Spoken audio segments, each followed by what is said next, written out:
my favorite thing always to do before doing a film is immersing. So, unforgettable yung night namin ni Direk sa Angeles City.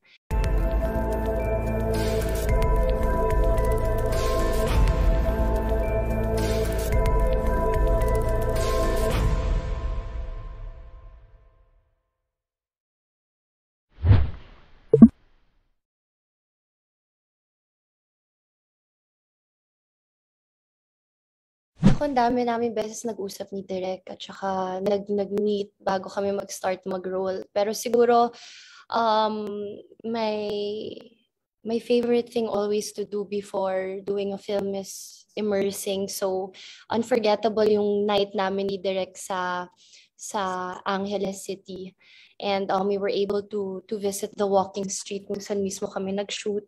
Tapos naghanap po kami ng pwedeng maging reference ko for Candy, na ngayon naging kaibigan ko rin. Her name is Cheska. And napasabak po ako sa I thought after ASAP tapos na ako sumayaw, pero napasabak ako sa G-Force for this. So, nag-workshop muna ako ng mga sexing sayaw bago kami mag-start mag-roll. And ayun naman, Direk, okay po ba ang mga dance moves ni Candy? Naman, isa yun sa mga selling point ng movie. Yeah, that's the best part siguro, just immersing to become the character.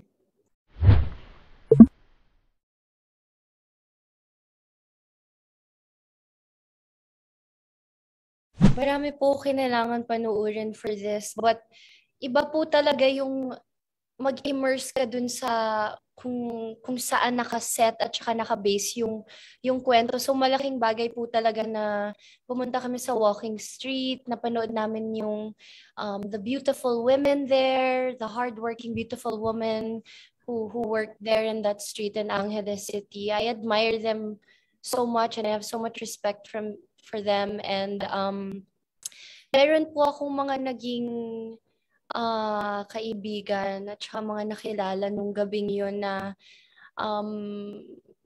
madami po akong natanong, but I guess, just to protect them as well, I don't want to divulge any information, but I did get a few tips and tricks and a little bit of dance moves from the women there. Amazing, they're amazing. The girls there are amazing. Okay, so may nakausap kang mga real life escort? Yes, Itinable siya. Itinable ako. Naka-disguise po kasi kami nung una. So nung tinable ko siya, hindi ko sure kung akala niyang isa pa akong babae na interesado sa kanya, na hindi niya alam kung anong gagawin ko sa kanya. Until later on, I had to introduce myself and kailangan kong sabihin yung intention ko of being there. And nakasama din namin siya sa shooting, but I want to protect her identity. So, okay. Nakilala ka din siya? Yes, nakilala din siya. No, crush niya si Kaloy. Nakailang drinks ka doon, Julia? Siya, binigyan mo, nakailang drinks? Yes, of course. On the rocks. On the rocks. Johnny Walker on the rocks. Mga dalawa. Two glasses. I'm sure nice. Sinayawan niya ako.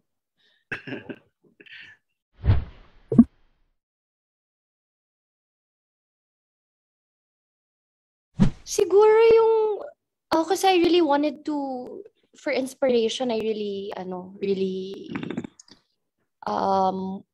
wanted to take inspiration from real life people. Siguro yung sa pagsayaw na lang. Yung inspiration ko dun sa sayaw-sayaw was yung kay Demi Moore, Direk. Ano nga yun? Ano nga movie na yun? Hindi sa Demi Moore? Ay. No. Disclosure? Basta yung kay Demi Moore, and she had this scene, several scenes, I think na talagang with an outfit, tapos yung sayaw niya. I really tried to draw inspiration from yung confidence that Striptease. Siguro nga yun Direk. Kasi basta I was searching for for yung kay Demi Moore, yung mga sumasayaw siya, I just really took inspiration from, how confident she was dancing and yung how she carried herself para lang ma-encourage ako at saka magkaroon ako ng lakas ng loob. Yes po. Yes. Maganda yung mga scenes niya na sumasayaw siya. So, thank you, Junelle Estillore, for the information. Yeah. Yan yun. You should see yung sumasayaw siya. Doon ako humugo talaga ng lakas ng loob. Sobra.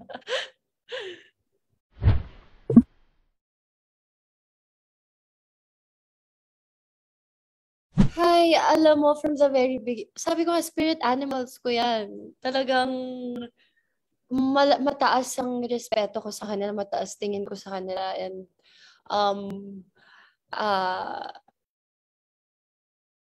I was just really excited for this because kahit yung management alam nila yan, I've always loved the film Pretty Woman. So when this was presented to me, I was very, very excited and even too immersed because I wanted to get to know these women, and I just really feel I've always felt so inspired by them at saka yung kayod, tsaka yung confidence talaga sa sarili.